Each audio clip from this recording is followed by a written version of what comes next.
Hey everybody, it's your old pal Chuck, and we're finishing up our look at Wave 4 of Legacy United, and there'll be a Wave 5 coming in January, I believe, with Transformers Slipstream coming to us from the Cyberverse universe.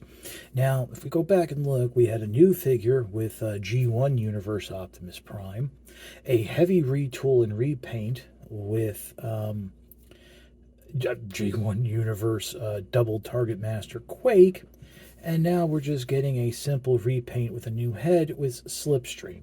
This obviously is using the Windblade body that we saw last year in Legacy United Wave 1. And I know there were some people that were a little disappointed. They kind of felt that Slipstream deserved their own mold. Haven't gotten a proper Slipstream yet from the animated universe. But I got to tell you, from what I remember of Cyberverse, this is really how the Seekers looked. And, if you're upset about some of the curves being taken out or what have you, kind of maybe don't want to sexualize a toy. Just saying. But quickly, let me bring the figure into a neutral pose. Like I said, this is a repaint with a new head of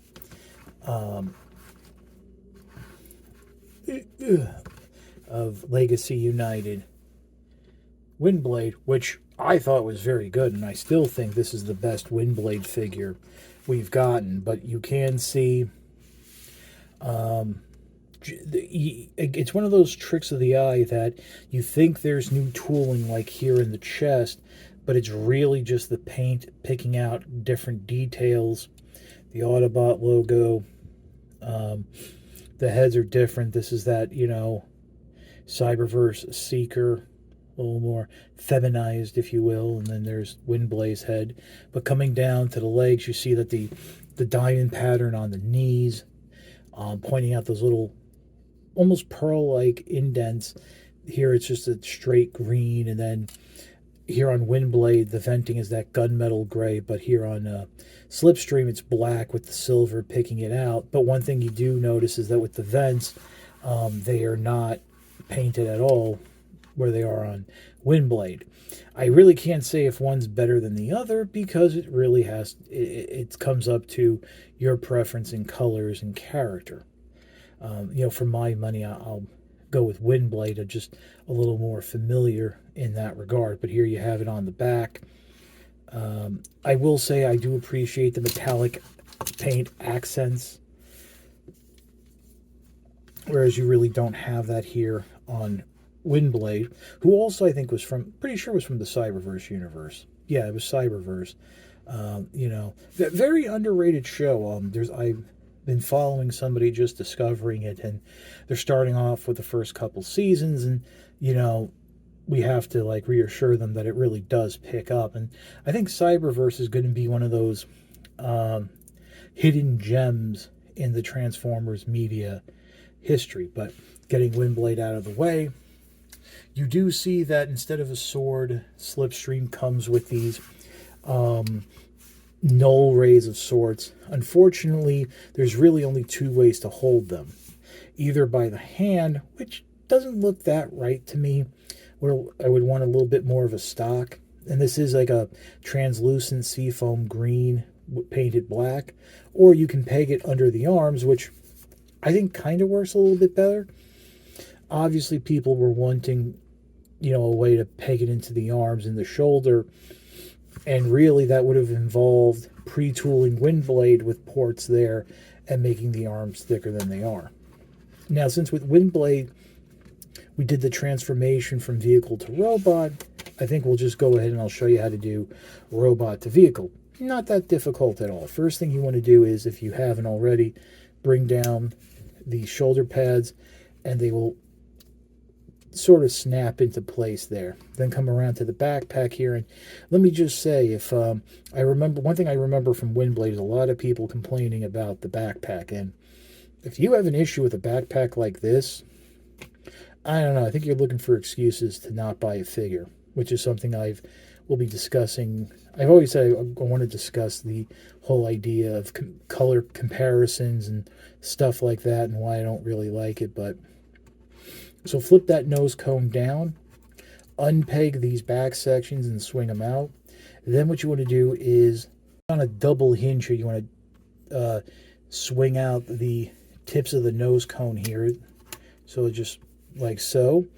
And then what you're going to do is bring the figure back around, bring the wings down to the side like so. And then what you'll do is this backpack is on a double hinge. So using both joints, you want to flip it forward so these tabs will peg into the slots on either side of the head. And you're just doing that, and it will go in like so. And then you'll close up the side panels again, forming the nose cone over the head, just like that. At this point, I guess you can go ahead and peg the legs together. It might be a little easier to do it now. The instructions show you doing it a little bit later.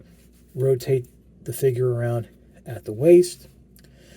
Bring the feet down while bringing this tail fin up. Make sure that's pushed together.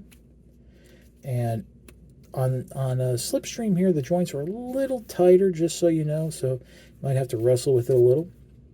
Bring up these side fins and just make sure they kind of sit into place. Then what you want to do is come underneath here and open up these panels, and that will allow you to swing the legs up and forward all the way. Did I say wings? I meant these the back legs, and bring them down. And then what will happen is you're going to make sure they're pushed up all the way so that the wings will then tab into them like so.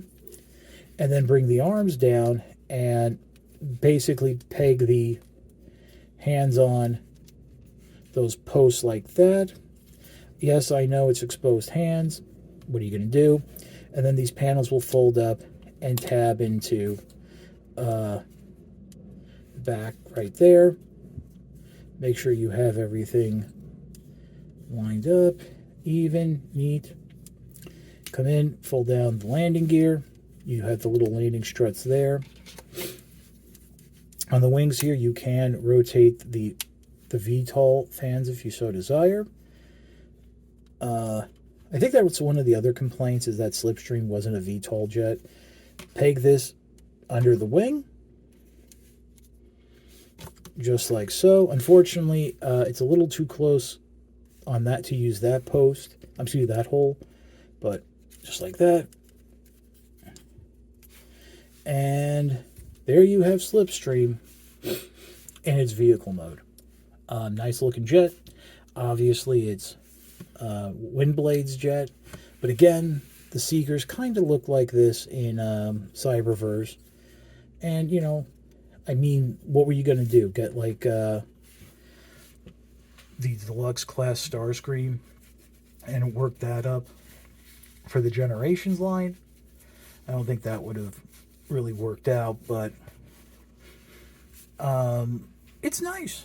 I dig it. I think I'll just go into my final thoughts, so no little special ending there. But, I mean, there's really not much to say. Like I said at the beginning, it comes down to your preference of color and character. My preference tends to lean towards Windblade, but I know there's plenty of Slipstream fans out there that really dig the character and its appearances in the animated series. The animated series, not Cyberverse as an animated series. And Cyberverse really didn't have much going on, so I think they just wanted to find a way to reuse that Windblade mold again, and this is what they came up with. But I'm trying to think. I believe there were a couple gimmick figures in the Cyberverse line for Slipstream, so I think this works out a little bit better, don't you think? So, yeah, really there's not much more to say. I will say this, though, that I feel confident enough that if you want to wait for a sale, I think Slipstream will hang around long enough. In fact, I think you might even be able to find Windblade on shelves still. So you might be able to then definitely get Windblade on some sort of deal. And as of this recording, the first wave of Studio Series figures are starting to show up in Ross and Ollie's, and that was the Rise of the Beast wave. So who knows? Maybe in another month, the first wave of Legacy United, the extras might start showing up. You know, and I mean, getting this mold for $10 or less, that's not bad.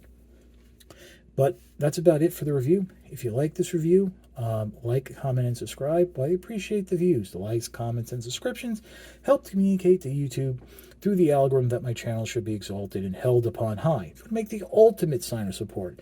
I do have a Patreon. It's www.patreon.com/ChuckDog1999. All I ask for is $1 a month, $12 a year. No thrills, no tears, no special rewards. All you're doing is helping me help you to help me help you bring figures like this to you, as well as keeping up the infrastructure of the channel. But as I always say, if you can't afford the $1 a month, $12 a year, your views are more than thanks enough. Patreon is just a cherry on top of an already generous sundae. And I really do mean that. I know with the holiday season, finances might be a little bit tighter.